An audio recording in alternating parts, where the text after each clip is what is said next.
الزعيم ما قاعد يحس بنشوة الانتصار اللي جاي يصير، مو طبيعي.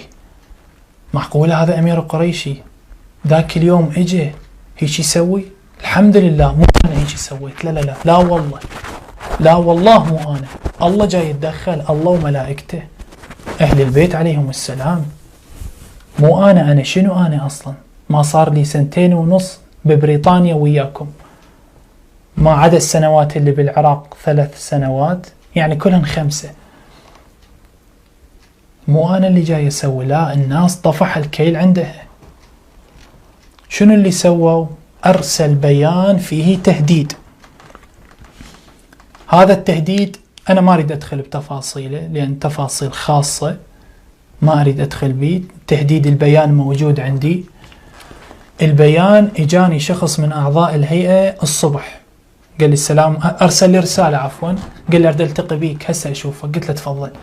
إجا أعطاني رسالة مغلقة بريد، والله العظيم إلى الآن أتذكر.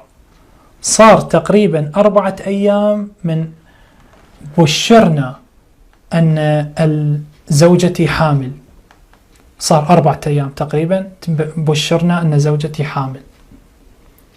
والله العظيم قسما بالسيدة الزهراء عليها السلام أنا ما أعرف شنو هاي الورقة، يعني ما معقولة يسوون تهديد؟ ما شي حكى هذا، مو عيب؟ شنو صدرية؟ شو حكى هذا؟ عيب، ناس مؤمنين ما يخالف، حتى لو اختلفنا ما يوصلون لهاي الدرجة. قاعد أنا وزوجتي، ففتحت إن كان الرسالة بالإنجليزي ورسالة بالعربي، هي أخذت الرسالة بالإنجليزي وأنا الرسالة بالعربي. أباوع هي بدأت ترجف، مرة بدأت ترجف بطبيعتها. أنا جاي أباوع، فأكو تهديد، المدعي خلافا للواقع وتولد فد معلومات حساسة خطرة، يعني أكو عملية تهديد واضحة ما أقدر أنا أتكلم بيها لأن موضوع خاص. تهديد، لا تخافون، مو فضيحة، لا مو فضيحة، قضية معلومات يعني هيك شيء. والله العظيم أنا عفت الأوراق والتهديد وحرت بالأهل، يعني صارت عندهم حالة من الرعب لدرجة أهل زوجتي يبعدون عنه 5 ساعات. اتصلت بهم اجوا في بنفس اليوم اجوا، لأن الموضوع خرج عن السيطرة. يعني الأهل يعني فعلا انهاروا فعلا.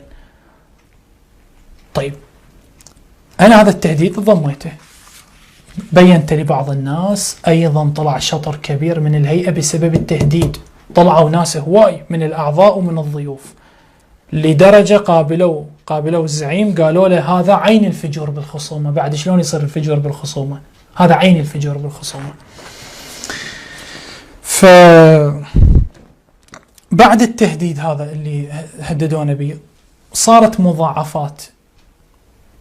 المضاعفات اكتشفناها بعدها بأيام بأشهر، انه الأهل تقريبا أكثر من 1.5 شهر هم نايمين بالمستشفى.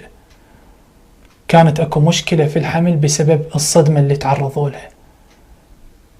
والله العظيم وحق الله ورسوله، والسجل مال المستشفى موجود عندنا، من ايش وقت كنا داخلين ومن ايش وقت طلعنا، وشنو السبب. هم حتى كاتبين انه المرأة متعرضة الى صدمة او الى حادث او الى شيء شكلت مشكلة عند الطفل، انه ما قاعد ينمو بطريقة طبيعية، ما قاعد ينمو بطريقة طبيعية.